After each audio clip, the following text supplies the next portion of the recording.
Hi guys, welcome to Code Bashers. So guys, as you all know that on this particular channel, TCS NQT preparation series is going on, and in this particular video, we will be discussing latest coding questions which have been previously asked in the TCS NQT exam. So total two coding questions I will be discussing in this particular video. Make sure guys that you are watching this video till the end, because see, for getting the higher roles like digital and prime, solving the coding questions is a very important task. So don't skip any of the videos that I will be publishing today as well as in the coming days, because every video from now on will be based on coding questions. Around 7 to 8 total coding questions I will be discussing in this series. Make sure to watch all these videos, okay? And how will you know that I have published a video? Make sure to hit that like and subscribe button for this channel, because two things: you will get notification for those videos, as well as we will get motivated by your like and subscribe on this particular video. And also guys, previously in day 1 and day 2 preparation, we have made logical reasoning questions and numerical ability questions. Both of those videos are already present in this TCS NQT 2025 playlist. The link of this playlist I will give you in the I button or in the description box. Make sure to watch these videos as well for your preparation. And guys, do join this Telegram group. It is dedicated for 2025 batch students. The link of this Telegram group you will find in the description box. Okay, do join it. So guys, now let's start this video. Make sure to hit that like and subscribe button. Okay, so guys, the question here is, given an array of n integers, your task is to replace elements with its rank in the array. So you will be given an array of n integers, and each integer in that array should be replaced by its rank. Now you will say, what is the rank? For that, let's just understand the question first with the help of examples. Okay, so this is an input given, that is 20, 15, 26, 2, 98, 6. So these are the integers in the array. Now you have to replace each of these elements with their rank in the array. So how rank is decided? So one rank will be given to the smallest element in the array. Second rank will be given to the second smallest element in the array. So on, last rank will be given to the highest element in the array. So if you will see the array carefully, so you will see that this 2 has been given rank 1, and this 2 is the smallest element in the array.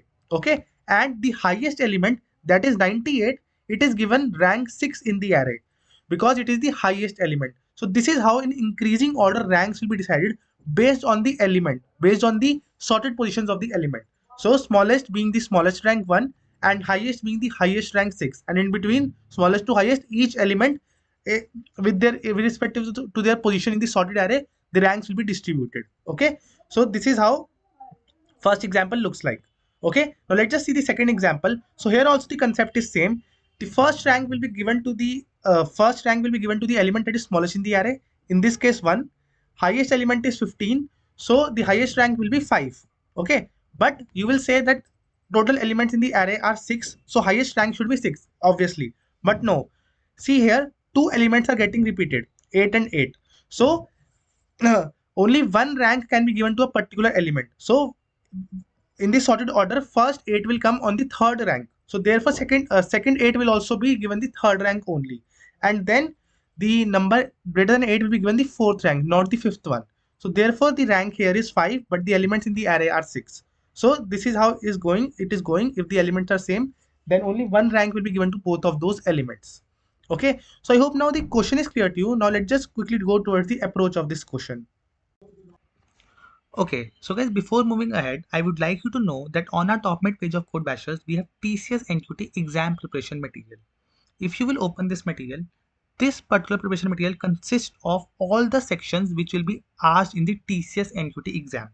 Okay, each and every section is present in this material, and each contain at least 200 previously asked questions of TCS only. So we have verbal ability section, numerical and advanced quantitative section, reasoning and advanced reasoning 150 plus questions, advanced coding questions. All these questions that we are discussing in this material are previously asked questions from TCS NQT exam. Okay, if I will show you the sample of any of these PDFs, so let's just open let's suppose numerical ability, let's just open. So you will find that we have a proper question. Okay, we have the proper answers, and we have given the options also and correct answer also. So for every section that is mentioned here, we have previously asked TCS NQT exact questions, okay, as well as answer.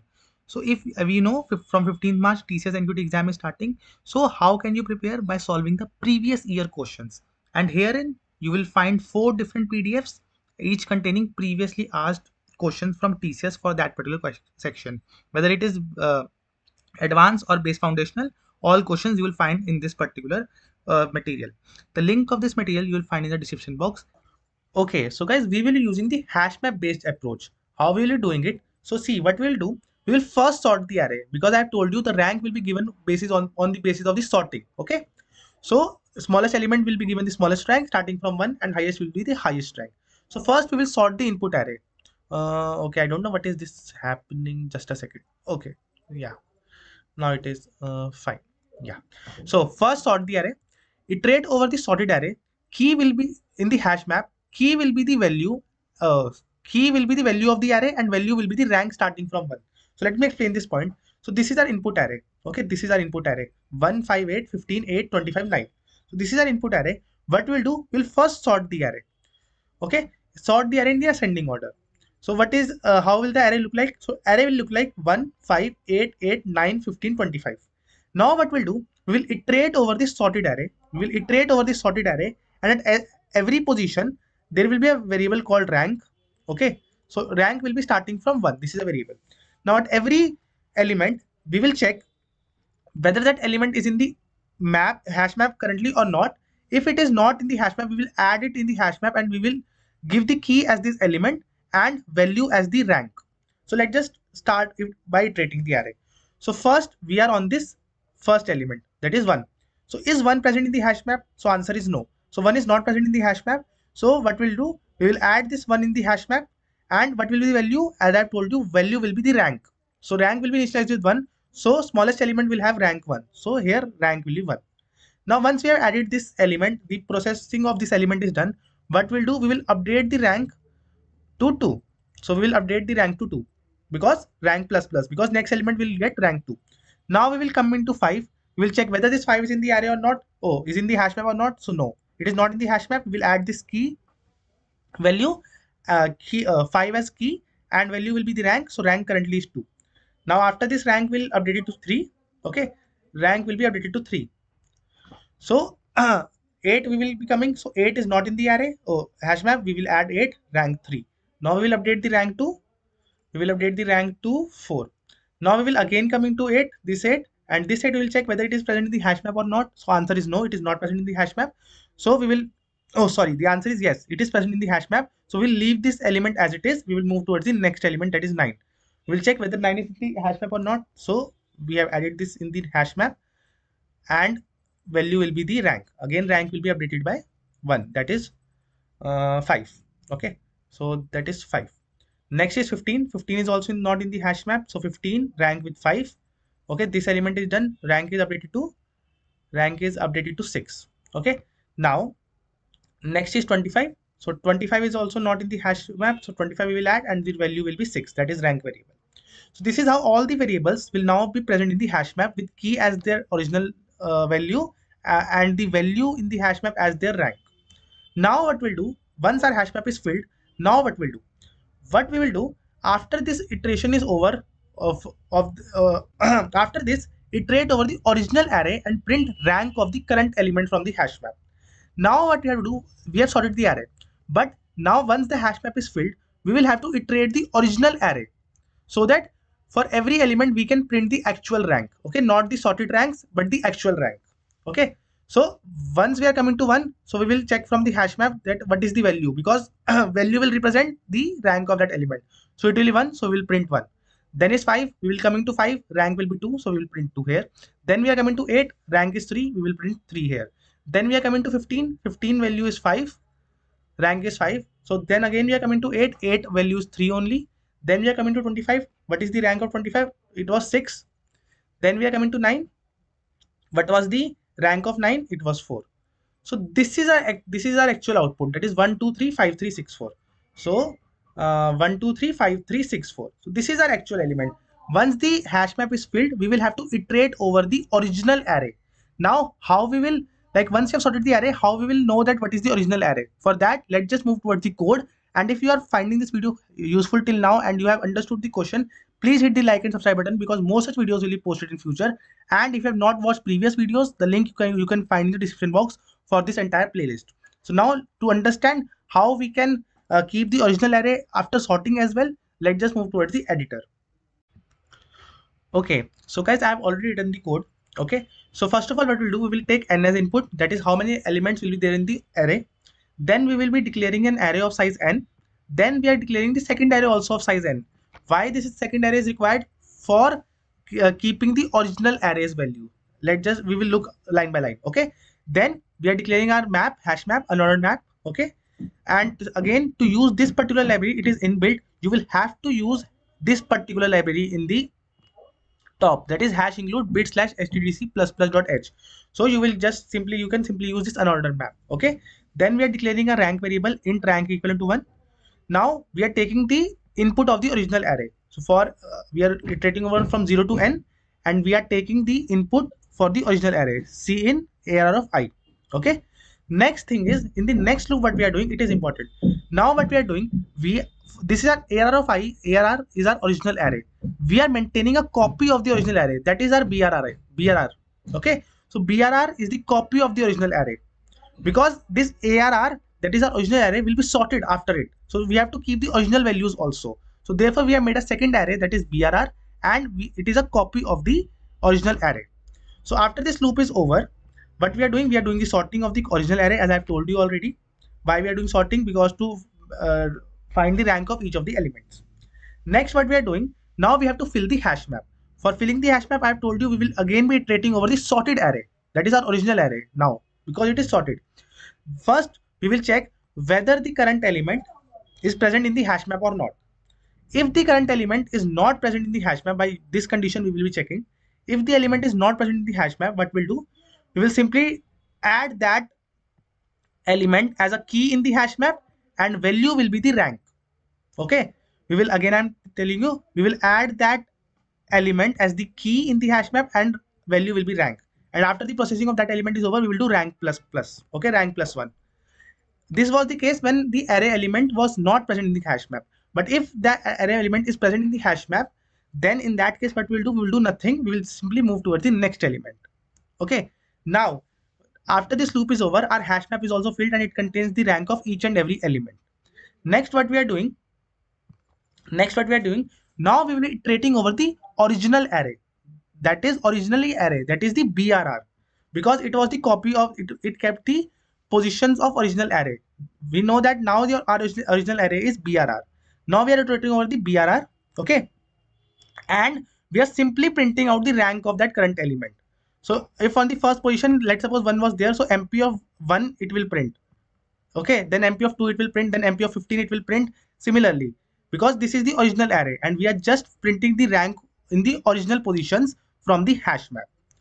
So this was all this particular question. Okay, this was all the code. Let's just quickly run this code in the editor. So our original array was 7 1 5 8 15 8 25 and 9. Let's just run it, and we will see the output. According to me, it should give the correct output. So you can see 1 2 3 5 3 6 4. It was our expected output. Let's just try on the another input also. Okay, this input. So 2015 control C. Let's just try on this input as well. Just a second. Yeah, let's just try on this input as well. Okay, how many elements are there? There are 6 elements, space separated by single spaces. Just a second. Okay, yeah, let's just run it. Then we will compare the output of with our expected output. So it is 435162. 435162. It is 435162. So our expected output is equivalent to the current output. So this particular code will pass all the test cases that will be given to you. So guys, the question here is, given an n into n matrix and an integer x, find the position of x in the matrix if it is present. Otherwise, print element not found. Every row and column of the matrix is sorted in increasing order. The designating algorithm should have linear time complexity.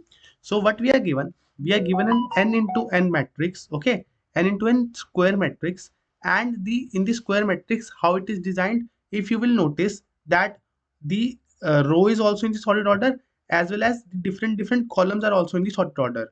So if you will take this example, so 10 20 30 40, this row is also in increasing order. And if you look at different columns, so let's just look at first column 10 15, 27, 32. So this is also in increasing order. So what you have to do, you simply have to find a particular element inside this matrix. Let's just understand with a basic example. So this is an into n matrix that is given to us, 4 by 4 matrix. The target value is x is equal to 29. So you have to find the position of 29 inside this particular matrix. Okay. So see, just the things that are given are the row and column are in the increasing order. So uh, here you can see that is 29 present inside this matrix. So if you will look closely, so this is 29. So answer is yes, the 29 is present inside this matrix.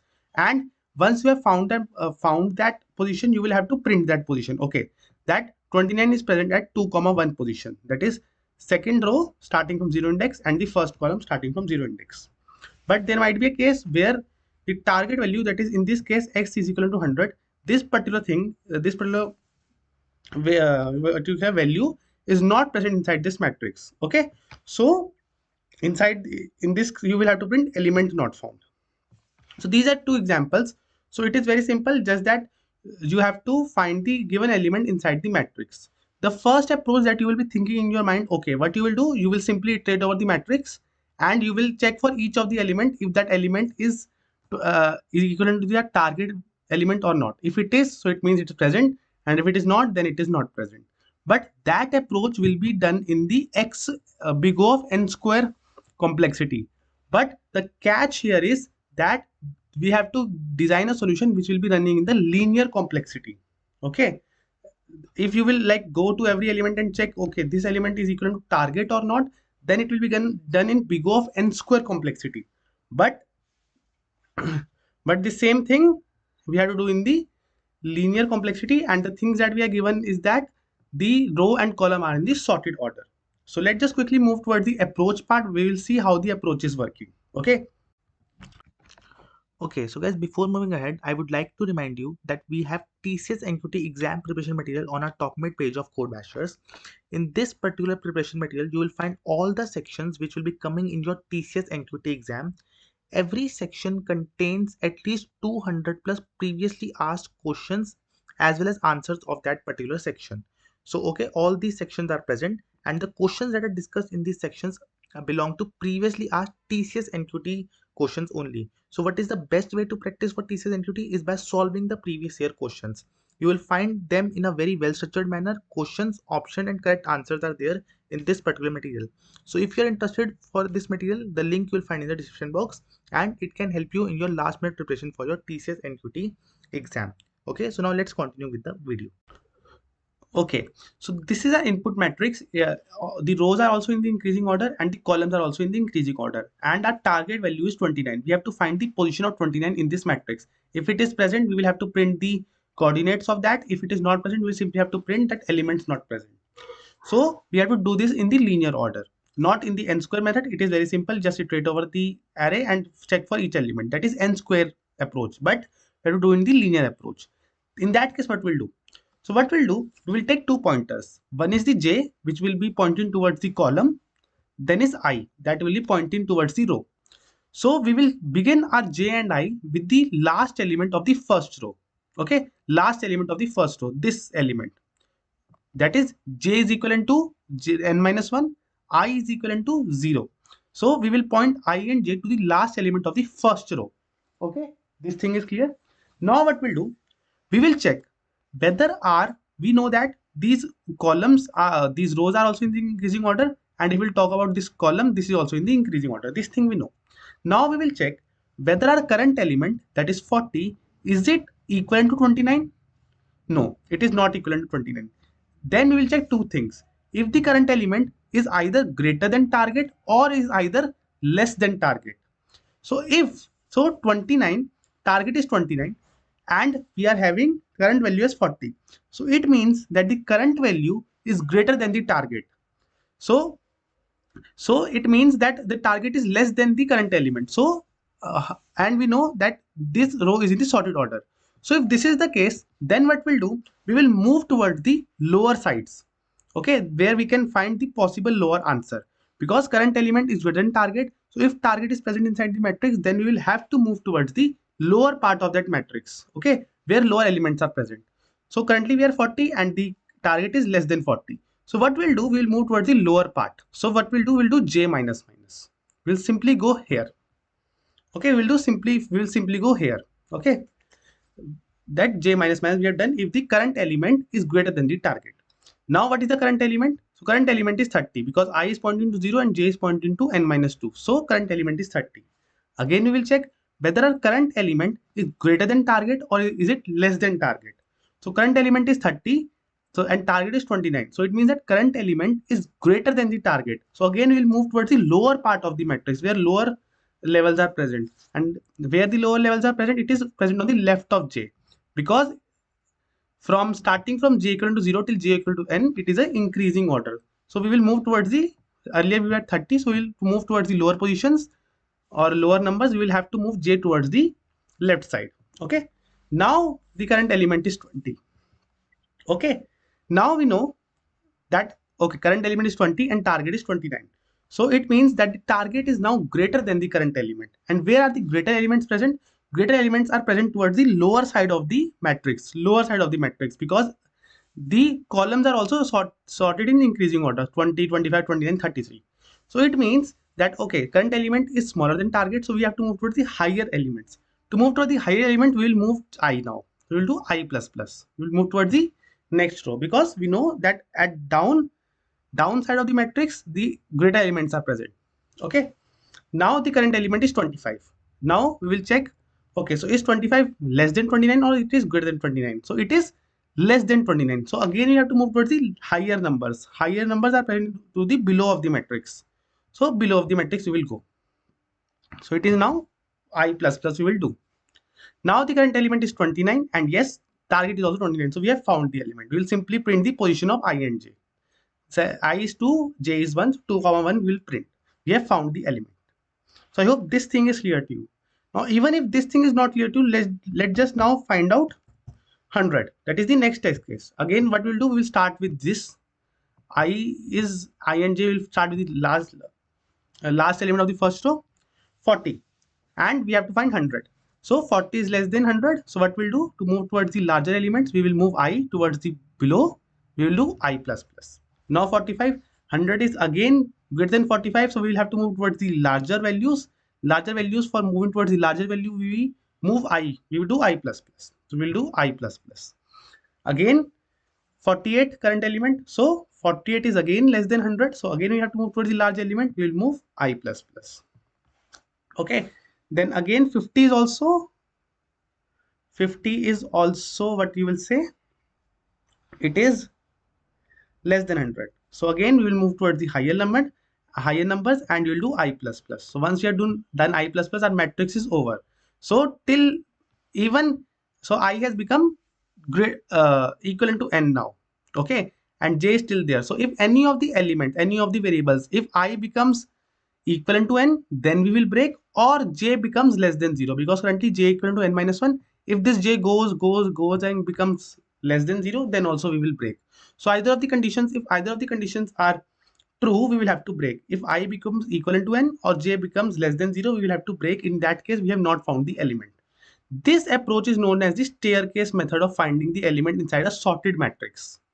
Okay, I hope this approach is clear to you. Now let us quickly move towards the coding part of this particular question. Okay, so guys, for saving time, I've already written the code. Let's just read line by line. Okay, so first of all, n is the number of rows and number of columns present, because it is a square matrix, so number of rows and columns are same. Then we are doing input of n. Then we are declaring a variable bool found is equivalent to false, because we have to check whether we are able to found the element or not. It will be used later. Then we have declared the 2D array. Then we have taken the target value, that the element that we need to find. So these loops are for taking the input for the array. Okay, I have written the code in C++. Then we are doing C in target, that is the element that we need to find. If we are able to find the element, then what we'll do, we'll simply print the coordinates or I or j position. And if you're not able to find the element, we'll print element not found. Then I told you that we will begin our search from the last element of the first row. So it will be j is equal to n minus 1 and I will be 0. Then we will be iterating over the array in the staircase manner. And I have told you what will be the break condition if either of the conditions is is false. That is, we have to iterate while our j is greater than or equal to 0. Till that point we have to iterate, and if our I is less than n, so if within the boundaries we have to iterate. If any of these conditions becomes false, it means we have to break out of the loop. It means that the element is not found. Then once we are inside the loop, if the current element is equivalent to the target, we'll simply print out the coordinates, okay, and we'll print found is equal to true, that we have found the element, and we will break from the loop. In the other case, if our current element is greater than the target, then we'll move toward the lower part of the matrix. Lower part in the sense that where the small elements will be present. So that will be a column behind one. So we will do j minus minus. In that case, if we have to move towards the smaller elements. Else is the case where our current element is less than target. In that case, we have to move towards the bigger elements. And for moving towards the bigger element, we will do I plus plus. That is toward moving towards the next row, because the elements are in the sorted order in rows as well as in the columns. So by this we will be iterating over the array, and if our found variable is true, then we will not print anything. If our found variable after iterating over the array is still false as we have initialized it, then it means that element is not found, and we'll simply have to print not found. So this is the entire code that you have to write for staircase pattern. Let's just see with the help of an example. So we have taken a matrix of 3 into 3, 1, 2, 3, 4, 5, 6, 7, 8, 9. These are the inputs. Input should be in the increasing order, and 10 is the element that we are trying to find. So in this case, element not found should be printed. So let's see. So yeah, not found is printed. If we will, like, let's just suppose we have to find 9. So in this case, 2 comma 2 should be printed. That are the coordinates starting from 0 index. So 2 comma 2 should be printed. So yeah, 2 and 2 is printed. So this is how you will have to write the code in your exam. This will pass all the test cases that will be given to you. So I hope you have liked the video, and do hit that subscribe button, because a lot of interview experiences will also be posted on this channel. So make sure that you are present on this channel and do not miss any of these updates. Thank you for watching this video.